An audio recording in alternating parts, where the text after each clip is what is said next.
ne maama omukazi nga yabadde mukadde bulala. Kati chairman Nyanzi bulijjo olinda kyokkola embaga. Bulijjo olinda Kinyanzi okkola embaga. Gwani agembo mbwe embaga z'abantu abakulu z'ennyuma. Mwenna mukaddiye kati munagenda mwane muno. Kazi naye yabadde mukadde bulala luyale. Oba bulijjo Nyanzi olinda ki? Bulijjo olinda kyokkola embaga myaka 5 bali mu bufumbo. Kati baakewasa kati. Nammwe mutuleke. Kine ebintu bingi ebiruma eggwanga. Temutuza mu mbaga z'abakadde. Kati embaga ya chairman Nyanzi njogereko ki? Bonna all of them are old. Abagole babadde bakadde bulala. Kanoononya wootandikira ku mbaga ne wakubula. Bulijjo balinda ki? Sente za struggles ezaaweze. Nze mbaga z'abakadde omuntu wasanga oli muto. Kati ku bukadde bwe muliko chairman Nyanzi. Mugenda kwa ne muntu eriwa. N'oyo omukyala gwe nalabye luyali. Kwata mukyala wo mudde ewaka mukuza abaana. Nyanzi va mu bintu ebyo. Nyanzi muve mu bintu ebyo ebyamalala. Mwangwe mudde mu struggle. Kati nopo yafuuse national wedding platform. Mukola mbaga ku mbaga. Sa struggle Nyanzi mwagivaamu ebyaddala. Kati oyo mukyala w'omukadde wabadde owasawa. Luyale mu kiseera kino Nyanzi. To prove what? Mudde mu struggle Nyanzi. Muve mu bintu by'embaga. Oba struggle yali y'abakazi. Was the struggle about women? Mwaka wasa muwasa. Nyanzi mudde mu struggle. Abaana b'abantu bali mu makomera. Abaana bafa. Muli eyo sebo muli mu bakazi muli mu campaign Nyanzi. Nyanzi totutama. N'omuntu n'owasiza ku myaka 7. 70 years. Nisebanga mugole mukadde ngoli. She's old. Omukyalo omusumbuwa Nyanzi. Kwata mukyala wo muddeewa kate wali ya ne moon. You are old people now. Odde mu struggle Nyanzi.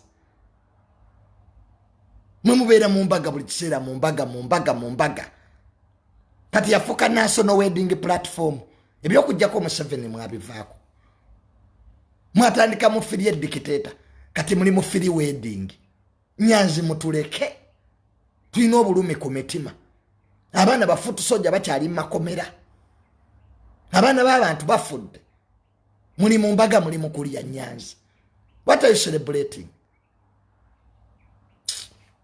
Kyokanga n'abakazi be mulina bakadde bazibu.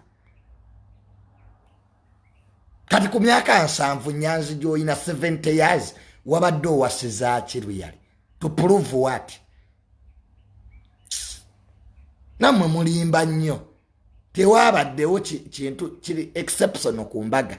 Nyanzi okaddiye. Mumulina kuba nga mukuza bazzukulu. Ozino buzina tebutegerekeka. Embaga teyanyumye.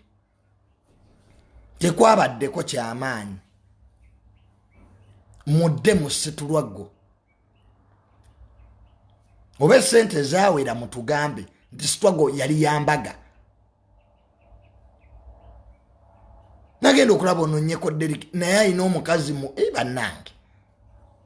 Abakazi nga bakadde. Kale tetuganye muwasa naye.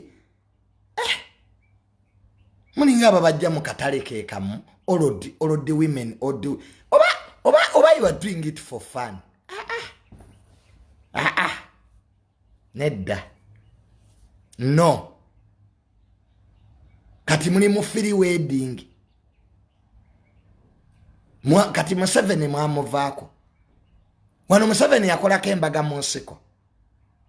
mbu muli mu nsiko eyawa Nyanzi mugamba abantu ekituufu nti struggle yaggwa tubuzaayo omwaka gumu tudde mu kalulu muli mu mbaga muzina mazina oluva mbu Uganda is bleeding ebulidingirawa nga mukola mbaga Nyanzi Uganda ebulidingirawa dictator kyayinza okukkiriza okola embaga ne bakuwa ne bandi nozibe kubo Nyanzi tewakubye bandi kuva Lubaga paka ku Freedom City waliwo omusirikale yakutteko Nyanzi temutusiriwaza chairman struggle mba mwagiryamu mutugambi struggle y'amasanyu eriruddawa